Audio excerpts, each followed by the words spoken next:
हाथ में ये होती है जीवन रेखा, ये होती है मस्तिष्क रेखा, ये होती है हृदय रेखा। हाथ में ये होती है बुध की उंगली और इसके नीचे होता है बुध का पर्वत।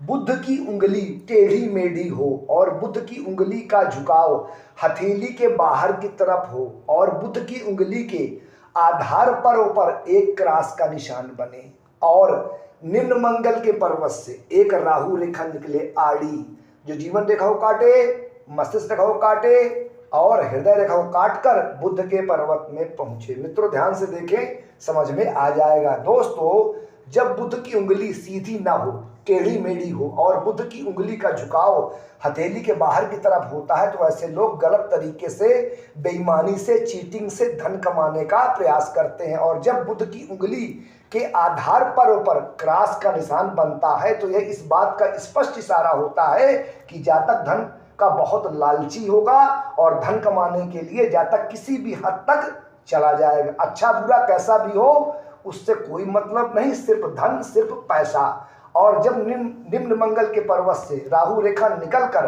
बुध के पर्वत में पहुंचती है, तो हाथ में राहु और बुध का मिलन हो जाता है, संगम हो जाता है। और राहु का स्वभाव है अचानक और गलत तरीके से धन कमाने का प्रयास, चीटिंग करना, क्योंकि राहु जो है पाप कर्म का कारक ग्रह होता है। घूस लेना, रिश्वत लेना, पाप कर्म करना, गलत तरीके से धन कमाना, यह सब कार्य राहु के होते हैं। राहु गलत कार्य और पाप कर्म का कारक ग्रह सूचक होता है। और जब राहु और बुध का संगम होता है, तो ऐसे लोग गलत कार्य करके गलत तरीके से पैसा कमाते हैं। ठगी करना, झूठ बोलना, चीटिंग करना, ऐसे लोगों का स्वभाव होता है। पाप कर्म करके यह लोग धन कमाते हैं और समाज में बदनाम होते हैं और दंड भी पाते हैं।